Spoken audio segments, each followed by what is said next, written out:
이렇게 정해봤습니다. 한번 따라서 할까요? 축복의 삶. 설교를 준비할 때 크게 두 가지로 준비를 합니다. 첫 번째는 본문이 딱 정해져 있어서 대부분 저는 그렇게 하죠. 뭐 시편이면 시편, 또 마가복음이면 마가복음, 그 말씀에 따라서 쭉 이어서 강해 설교를 합니다. 또 하나는 그날 그 한 주간에 특별히 하나님이 주시는 그 음성들, 감동들이 있습니다. 거기에 따라서 이 말씀을 이번 주에는 전해야 되겠다, 이렇게 보통 설교를 합니다. 지난 주간에는 참 의미 있는 일들이 많이 있었습니다. 설교의 주제로 삼을 만한 내용들이 많이 있었는데요. 예를 들면 성탄 트리 점등식이 12월 1일 날 있었습니다. 우리 당진시 기독교 역사상 처음 있는 일이거든요. 이렇게 구도심에 있는 그 상가 번영 회장이장인가요? 잘 명칭은 모르겠는데 그분도 오시고, 또 시장님도 오시고, 또 기독교계에 중요하신 분들이 다 와서 또 성도들도 모여가지고 성탄 트리를 점등하고, 그 다음에 거기가 5거리인데요. 구터미널 쪽 5거리인데 이번에는 여러 가지 여건상 한쪽만 이렇게 불을 밝히고 사진도 찍을 수 있는 포토존을 만들고 그렇게 했습니다. 그래서 기독교가, 교회가 문화적으로도 성탄절을 문화적으로도 주민들과 함께하는 그런 시간을 마련했다고 하는 점에서 상당히 의미가 있는 그런 일이 이제 시작이 됐다는 거죠. 그 다음에 어제 예담 공연이 있었습니다. 우리 교회에 이제 연극단이죠. 그렇지만 교회 연극팀은 아니고 이제 실질로 이제 단원 연극팀인데요. 어제 공연을 했습니다. 아마추어들이 중심이 돼가지고 한 거기 때문에 염려를 많이 했고 또 기도도 했는데요. 어제 4시, 7시 2번 했는데 제가 2번 다 갔습니다. 이 토요일 날 바쁜 날인데 격려하고 또 얼마나 열심히 했는지 몰라요. 그래서 조금이라도 힘이 될 수 있도록 제가 2번 다 참여를 해서 봤습니다. 그런데 참 잘하더라고요. 잘했어요. 정말 재밌고 잘하고, 거기다가 우리 교회 연극 내에다가 이게 은연중에 우리 교회를 이렇게 표현하도록 했더라고요.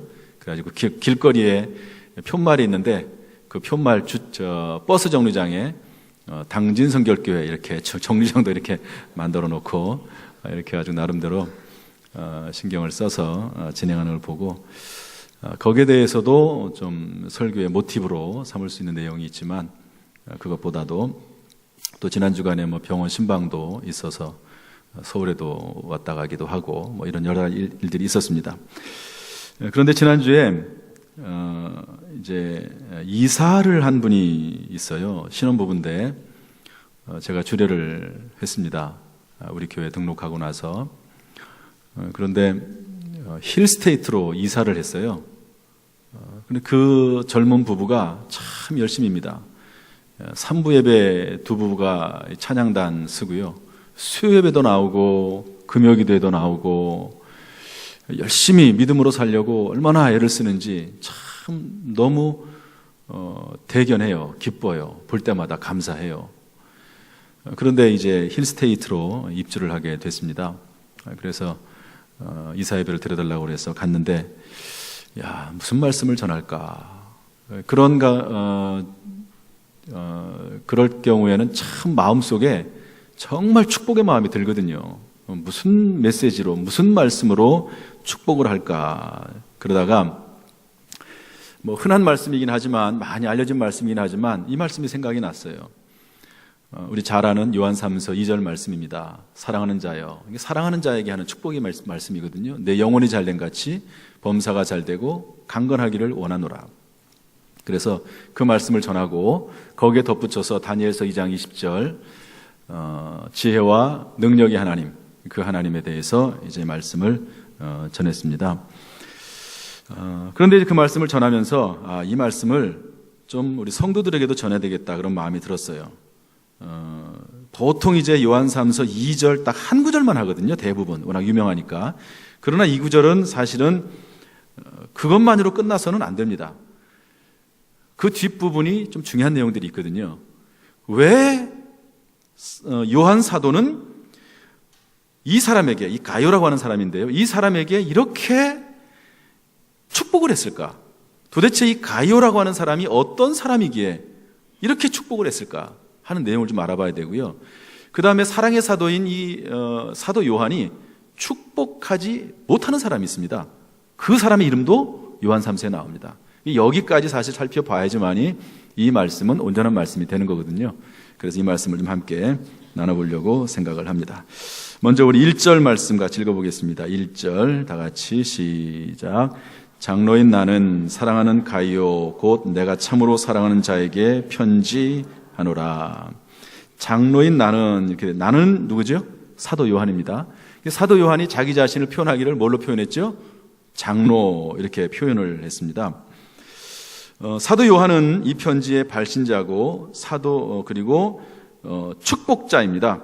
축복을 하는 사람입니다. 사도 요한이. 장로인 나는, 여러분 장로라고 하는 말은 이 당시에는 목회자를 의미합니다. 제가 중국에 이전에도 말씀드렸지만 중국에 갔더니 중국 선교 초기에 이제 교회가 막 급성장했습니다. 그러다 보니까 목회자가 없어요. 목회자가. 그래서 누가 목회를 했냐면 이렇게 중국의 그 내의 그 지역의 연장자, 믿음이 있는 연장자, 나이 많은 사람이 목회를 했습니다. 그래서 여러분 이 장로라고 하는 말의 원래 영어 뜻이 뭐냐면 엘더입니다. 연장자라는 의미를 가지고 있어요. 연장자, 나이가 많다 이런 말이거든요. 그러다가 이 중국에 이제 조금씩 제도 자리를 잡으면서 이제 신학교가 생겨지게 되고 그리고 정식 신학교육을 받은 목회자가 나오게 됐습니다. 그래가지고 개 교회들마다 목회자가 들어가서 부임을 해서 목회를 하게 됐어요. 그 장로님들이 목회를 하다가 이제 정식 신학교육을 받은 목회자가 나와가지고 목회를 하니까 이게 갈등이 됐어요. 중국 교회 상당히 갈등이 심했습니다. 지금까지 목회를 했던 장로님들과 새로 목회를 하는 목사님 갈등이 일어나가지고요. 교회가 많이 깨졌습니다. 중국 교회가. 분열, 장로님 쪽으로 가고 목사님 쪽으로 가고 이렇게 그러다가 이제 지금은 완전히 자리를 잡았죠. 신학교 정식 교육을 받은 사람들이 많이 목회를 하도록 그렇게 되어 있습니다. 여기서 나오는 장로는 요한 사도는 목회자를 의미한다. 일단 이렇게 이해를 해야 됩니다. 장로인 나는 사랑하는 가이오에게, 내가 참으로 사랑하는 자에게 뭐 한다고요? 편지. 이 말씀은 서간문입니다. 물론 하나님의 감동으로 되어 있는 그런 성경 말씀이지만 하나님께서 이 사도 요한을 사용해서 하나님의 뜻을 전했다 하는 거죠. 그런데 사랑한다는 거예요. 사랑한다. 내가 당신을 사랑합니다. 내가 당신을 사랑합니다. 이렇게 이야기하면서 2절에 축복을 합니다. 여러분 축복이라고 하는 말의 원래 의미는 뭐죠? 복을 빈다는 거예요. 축이라고 하는 게 비는 겁니다. 축복, 복을 비는 겁니다. 그런데 우리나라에서는 이 축복이란 말과 복이 혼용됩니다. 여러분 국어사전을 찾아보면 축복, 이것은 복을 빔과 동시에 복 자체도 포함한다 이렇게 되어 있습니다. 원래는 그게 아닌데 우리나라는요 그냥 축복하고 복을 다 함께 써요. 그래서 축복도 복이고 복도 축복이고 이렇게 됩니다. 그러나 성경적으로는 민수기 6장 27절에 보면 뭐라고 되어 있냐면 제사장에게 하나님께서 말씀하기를 주의 종이 제사장이 하나님의 이름으로 축복을 하면 하나님께서 복을 주신다 이렇게 되어 있습니다. 따라서 축복은 누가 하는 거지요? 사람이 합니다. 제사장이 합니다. 복은 누가 주시죠? 하나님이 주십니다. 이게 원래 맞아요. 축복은 누가 한다고요? 사람이. 복은 누가 준다고요? 하나님이. 그런데 우리나라는요 그냥 함께 씁니다. 축복도 복이고 복도 축복입니다. 이런 관점으로 되어 있지만 저는 성경적인 관점으로 축복은 제사장이나 부모나 선지자나 합당한 사람이 축복을 하고요. 복은 하나님이 주신다 하는 관점으로 오늘 말씀을 이끌어 가도록 하겠습니다. 이렇게 이제 편지를 하는데 뭐라고 축복의 메시지를 전하는가? 우리 2절 말씀 읽어보겠습니다. 축복의 내용입니다. 2절 시작. 사랑하는 자여 내 영혼이 잘됨 같이 내가 범사에 잘되고 강건하기를 내가 간구하노라. 여러분, 이 세상에 살면서 이 세 가지가 있으면 참 행복한 것 아닙니까? 예수 믿고 구원받았어요. 영혼이 잘 됐습니다. 또 범사, 하는 모든 일들이 잘 돼요. 손을 대는 것마다 잘 되는 겁니다. 일이 참 큰 복이죠. 그런데 아무리 영혼이 잘 되고 구원받았어도 어차피 이 땅에 살아나가는 동안 건강해야 되지 않겠습니까? 건강을 잃어버리면 사실 어떻게 보면 다 잃어버린 거라고도 볼 수가 있어요. 그래서 마지막으로 강건하기를 간구하노라, 이 세 가지로 축복을 했습니다. 이 가요한 사람을 사도 요한이 정말 사랑했던 것 같아요. 1절에 2번 사랑한다고 얘기하고 2절에 또 사랑한다고 말을 하고 또 중간에 가다 보면 또 사랑한다는 말이 나옵니다. 사랑하는 자에게 진심으로 축복하고 싶은 거, 그게 뭐냐? 영혼이 잘 되고 범사가 잘 되고 건강한 거. 여러분, 우리의 자녀들이 정말 잘 되길 원하시죠? 그렇다면 그렇게 축복하세요. 하나님, 우리의 자녀들이 영혼이 잘 되게 해 주옵소서, 범사가 잘 되게 해 주옵소서, 건강하게 해 주옵소서. 이런 진실된 기도를 부모들이 할 때 하나님께서 그 기도를 들어 응답하실 줄로 믿습니다. 그런데 여기 잘 되다라고 하는 말이 나오는데요, 이 말의 의미는 뭐냐면 여행을 잘하다, 길을 잘 가다, 이 말입니다. 따라서 우리가 인생을 살 때 영혼이 잘 되고 범사가 잘 되고 강건하다는 말은 그 인생길에서 이 세 가지의 모든 일들이 잘 되길 원하는 것이죠. 여러분, 인생은 나그네의 여행길입니다. 나그네 여행길이에요.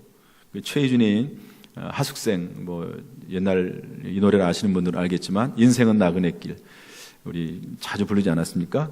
인생은 나그네 길, 이런 노래입니다.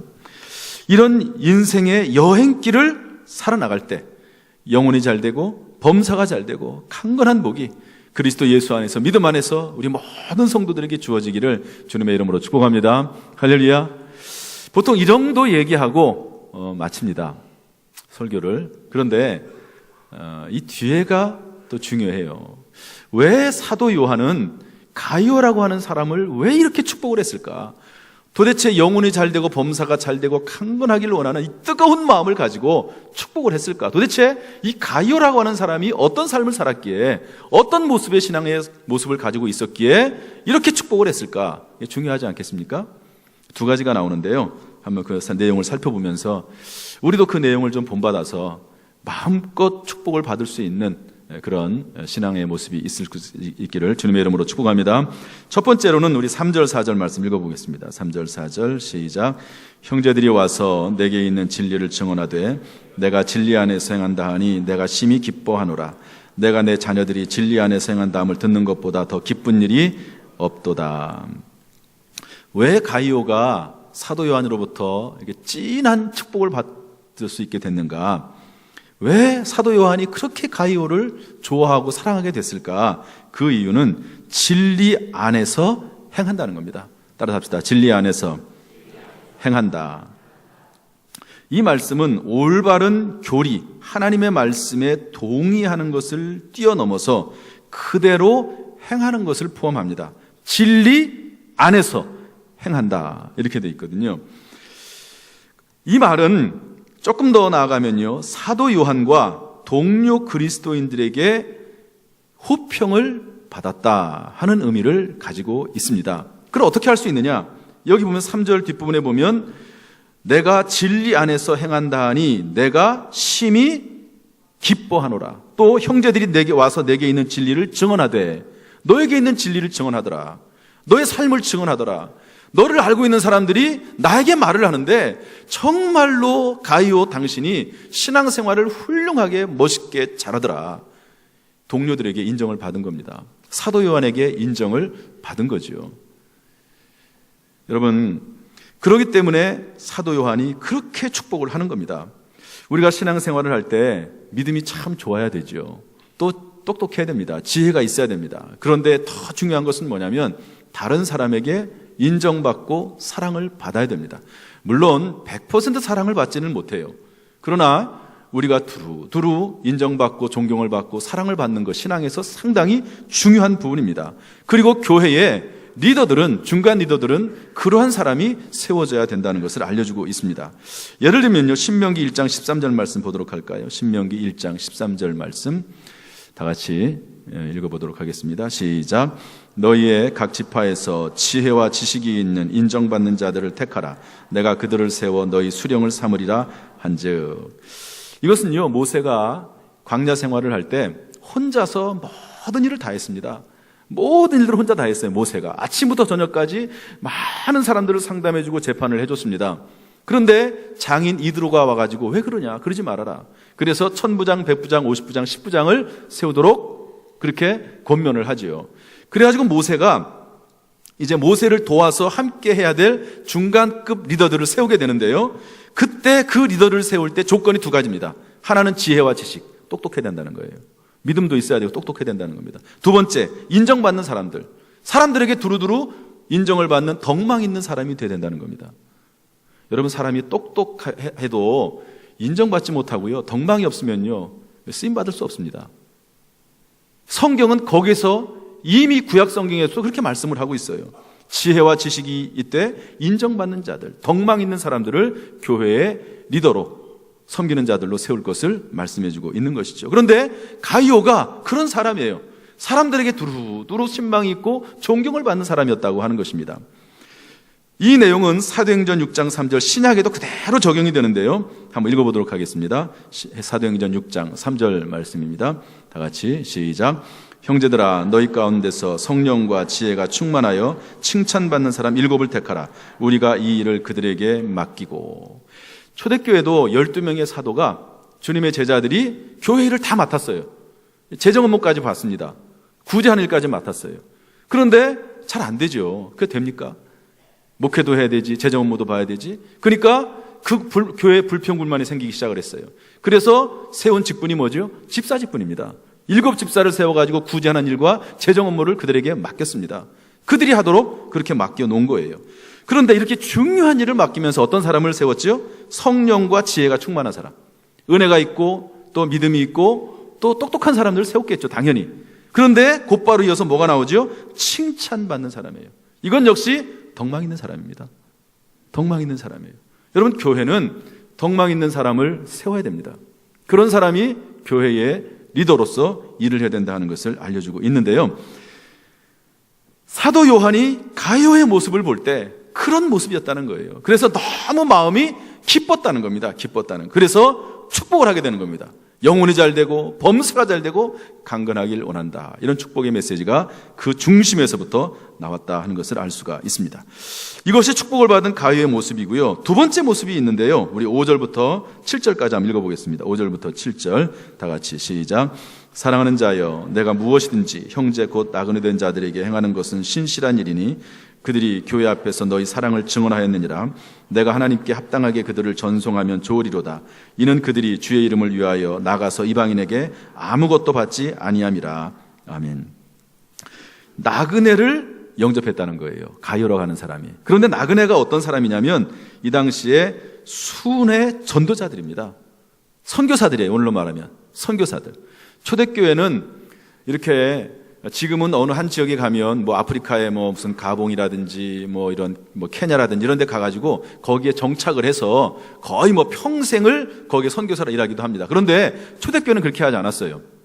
내가 여기에서 복음을 전하다가 교회가 만들어지면 그 교회 목회자인 장로를 세워놓고 그리고 다른 곳으로 갑니다. 그리고 교회가 세워지면 또 그 지역의 목회자인 연장자 중에서 목회자를 세워놓고 또 옮기고 이렇게 했다는 거예요. 그렇게 옮기다 보니까 여러 사람들이 그 형성된 교회에 왔다가 또 가고 그런 일이 빈번했습니다. 그런데 가이오는 이렇게 전도자들, 순회 전도자들, 선교사들을 영접을 했다는 거예요. 잘 대접을 했다는 겁니다. 이 모습이 이 사도 요한의 마음속에 너무 기쁜 거예요. 너무 감사한 거예요. 선교회를 하고 주회를 하는 사람들을 잘 대접한 거에 대해서 너무 감사가 돼서 마음껏 축복하고 싶은 마음이 생겼다고 하는 것입니다. 그러면서 여러분, 요한사문서 2절보다도 사실은 더 중요한 말씀이 하나가 나오는데 8절 말씀입니다. 읽어보도록 하겠습니다. 8절 말씀 다 같이 읽어보죠. 시작. 그러므로 우리가 이 같은 자들을 영접하는 것이 마땅하니 이는 우리로 진리를 위하여 함께 일하는 자가 되게 하려 함이라. 아멘. 여러분, 순회 전도자들, 선교사들을 영접하고 그들을 돕고 어떤 방법이 됐든지 간에 기도가 됐든 물질이 됐든 그들을 도우면 진리를 위해서 함께 일하는 사람들이 된다는 거예요. 함께 일하는 자들이 된다. 여러분, 내가 선교사로 가지는 못해요. 내가 전도를 혹시 새 전도를 할지 못할 수도 있습니다. 그런데 그들을 위해서 기도해주고 그들을 위해서 물질을 후원해주고 어쨌든 그들을 도우려고 애를 쓰면 그들과 함께 일을 하는 것이 된다는 거죠. 이 말은 어떤 의미를 가지고 있냐면 그들과 함께 복을 받는다는 의미를 가지고 있습니다. 여러분, 일을 하면 하나님의 은혜와 상급이 있습니다. 하나님은 그 수고를 그냥 외면하지 않는 분이시거든요. 수고에 대한 반드시 상급이 있고 하나님의 축복이 있습니다. 할렐루야. 그런데 그런 사람들을 도우면 함께 일하는 결과가 되고 함께 일하면 결국 함께 축복을 받는다 하는 그런 말씀을 해주고 있는 것입니다. 그러므로 여러분이 가요라고 하는 사람이 축복을 받았습니다. 요한 사도가 영혼이 잘된 것 같은, 내가 너를 사랑한다. 영혼이 잘되고 범사가 잘되고 건강하기를 정말로 내가 원한다. 그런데 왜 그랬습니까? 덕망이 있었어요. 왜 그렇습니까? 선교사들을 도왔습니다. 주애라는 사람들을 도와줬습니다. 그러니까 축복을 받았다는 거죠. 할렐루야. 여러분, 이런 가요 같은 모습이 우리 가운데 있기를 주님의 이름으로 축복합니다. 이런 삶이 있기를 주님의 이름으로 축복합니다. 그런데 우리가 여기까지만 나가면은요, 조금 더 부족한 겁니다. 한 가지가 더 있어요. 가요라고 하는 사람은 이렇게 축복을 받았는데 사랑의 사도인 이 사도 요한에게 축복을 받지 못한 사람도 있습니다. 왜 축복을 받지 못했는가? 그 사람의 이름은 뭔가? 아직 이름까지 딱 밝히고 있습니다. 우리 먼저 10절 말씀 한번 읽어보도록 할까요? 10절 말씀, 10절 11절 다 같이 읽어보고 9절 10절 말씀 읽겠습니다. 시작. 내가 두어 자를 교회에 썼으나 그들 중에 으뜸되기를 좋아하는 디오드레베가 우리를 맞아들이지 아니하니 그러므로 내가 가면 그 행한 일을 잊지 아니하리라. 그가 악한 말로 우리를 비방하고도 오히려 부족하여 형제들을 맞아들이지도 아니하고 맞아들이고자 하는 자를 금하여 교회에서 내 쫓는도다. 디오드레베, 가요하고 완전히 반대되는 사람입니다. 사랑의 사도인 사도 요한마저도 축복하지 못하고 꾸준함했던 사람, 디오드레베입니다. 그런데 그 사람의 모습이 어떤 모습이냐? 악한 말로 사도 요한을 비방합니다. 예수님에게 직접 배운 사도임에도 불구하고 더욱이 사랑의 사도임에도 불구하고 사도 요한과 그 일행을 비방하는 일을 합니다. 10절 하반절에 뭐라고 되어 있냐면 순회 전도자들을 영접하지 않고 영접하고자 하는 자들을 오히려 내쫓습니다. 선교 사역을 방해하고 회방합니다. 축복을 받지 못하는 거죠. 놀라운 것은 사랑의 사도인 사도 요한조차도 이들을 축복하지 못한다는 겁니다. 그러면 왜 이들은 이런 모습을 가지게 됐는가? 디오드레베는 왜 이런 사람이 됐는가? 성경에 뭐라고 되어 있냐면 으뜸되기를 좋아한다는 거예요. 어떻게 한다고요? 으뜸되기를 좋아해요. 여러분, 모든 악행의 근원은 으뜸되기를 좋아하는 마음이 있습니다. 자기가 다른 사람을 지배하는 위치에 오르고 자기를 드러내고 자기가 영광을 얻으려는 마음이 바로 모든 악행의 근원입니다. 이런 사람은 축복을 받지 못합니다. 복을 받지 못합니다. 사도 요한조차도 축복할 마음이 없어요. 축복할 마음이 없어요. 축복이 안 되는 거죠. 축복을 한다고 해서 그게 복이 되겠습니까? 여러분, 축복을 한다고 이런 사람이 복을 받을 수 있겠습니까? 안 되는 거죠. 그러므로 여러분, 오늘 본문의 말씀이 상당히 중요해요. 우리는 요한 3서 2절 말씀, 사랑하는 자여 내 영혼이 잘된 같이 범사가 잘되고 강건하기를 원하라. 야, 좋다. 이 말씀대로 됐으면 좋겠다. 그런데요, 이 말씀대로 되는 사람이 있습니다. 가요입니다. 이 말씀대로 안 되는 사람이 있습니다. 누굽니까? 디오드레베입니다. 여러분, 가요 같은 신앙의 삶의 모습이 있기를 주님의 이름으로 축복합니다. 결론입니다. 11절 말씀 읽어보겠습니다. 11절 시작. 사랑하는 자여 악한 것을 본받지 말고 선한 것을 본받으라. 선을 행하는 자는 하나님께 속하고 악을 행하는 자는 하나님을 배웁지 못하였느니라. 선한 것과 악한 것이 딱 구분이 돼요. 디오드레베처럼 하면 악한 겁니다. 가요처럼 하면 선한 거예요. 악한 것을 본받지 말고 선한 것을 본받으라. 선을 행하는 자는 하나님께 속하고 악을 행하는 자는 하나님을 배웁지 못하는. 아무리 그 사람의 외모가, 학벌이, 또 그 사람의 직분이 그게 중요한 게 아닙니다. 그 사람의 행하는 모습을 보면 그 사람이 하나님을 만났는지 하나님을 못 만났는지 알 수 있다는 것을 성경이 말씀을 해주고 있습니다. 믿음 안에서 늘 승리하시고 정말 가요 같은 축복받는 사람이 될 수 있기를 주님의 이름으로 축원합니다. 할렐루야. 오늘 말씀을 마치겠습니다. 한 분의 이야기를 좀 하고 마치도록 하지요. 성경에 나와 있는 인물은 아니기 때문에 또 이 사람이 예수를 믿는지 안 믿는지도 잘 모르겠어요. 그러나 이분의 하는 말과 행동은 상당히 성경적입니다. 그래서 이분에 대한 이야기를 하고 오늘 말씀을 마치려고 합니다. 그 사람의 이름은 뭐냐면요, 염경엽이라고 하는 사람입니다.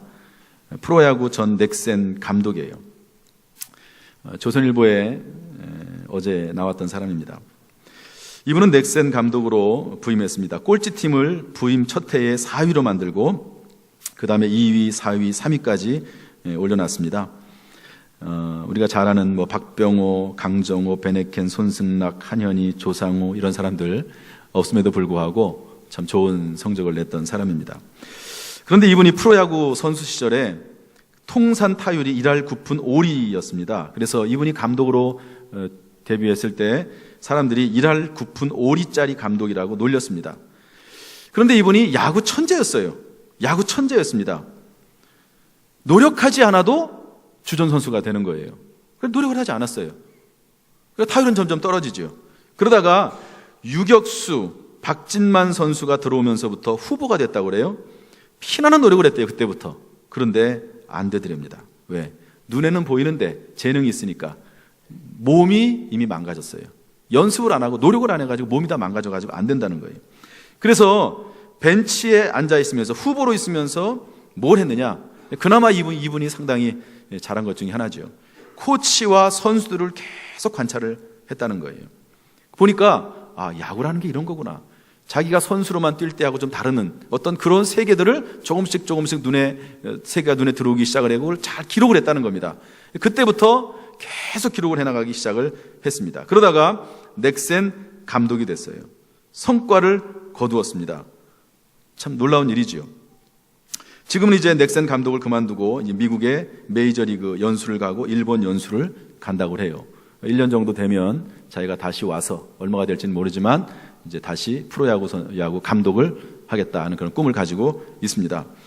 그런데 그가 기록해 놓은 그 수첩에 이런 말이 써 있다고 하는 것이 기사에 났습니다. 뭐라고 써놨냐면 안 되는 것은 없다. 자신이 포기하기 때문에 안 되는 것이다. 이렇게 써놨어요.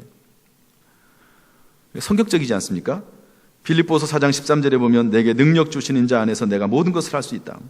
마가복음 9장 23절에 보면 할 수 있거든이 무슨 말이냐? 믿는 자에게는 능치 못할 일이 없느니라. 이분도요, 믿음 안에서, 의지 안에서 모든 것을 할 수 있다고 생각을 하는 거예요. 단지 자기가 포기하기 때문에 안 되는 거죠. 여러분, 혹시 인생을 살아나갈 때 혹시 힘들고 어려운 일 있습니까? 포기하지 마십시오. 더구나 우리는 하나님을 믿는 믿음이 있지 않습니까? 살아계신 예수 그리스도 우리의 주님이 계신 줄로 믿습니다. 그런데 이 말 뒤에 또 어떤 말이 나오냐면 지금이 가장 행복한 때이다. 이런 글을 써놨다는 거예요. 지금. 사실은 가장 행복하지 않을 때거든요. 그런데 가장 행복한 때라는 거예요. 저는 이 내용을 쭉 기사를 읽으면서 참 성경적이다. 성경에 뭐라고 되어 있습니까? 항상 기뻐하라. 쉬지 말고 기도하라. 범사에 감사하라. 항상 기뻐하라. 쉬지 말고 기도하라. 범사에 감사하라. 여러분, 이게 능력이거든요. 그러므로 여러분 오늘 이 시간 주회전 나와서 예배드릴 때 말씀을 의지하면서 주님을 생각하면서 현재를 기뻐하고 현재를 감사할 수 있는 믿음 있기를 주님의 이름으로 축복합니다. 그리고 서로서로 축복하세요. 서로서로 축복하세요. 그리고 그 축복을 받을 만한 사람이 될 수 있기를 주님의 이름으로 축복합니다. 서로서로 축복하고 그리고 내가 축복을 받을 만한 사람이 돼야 되는 거지요. 이러한 정말 축복 공동체, 은혜와 진리가 충만한 공동체 되기를 주님의 이름으로 축원합니다. 기도하겠습니다. 하나님 아버지,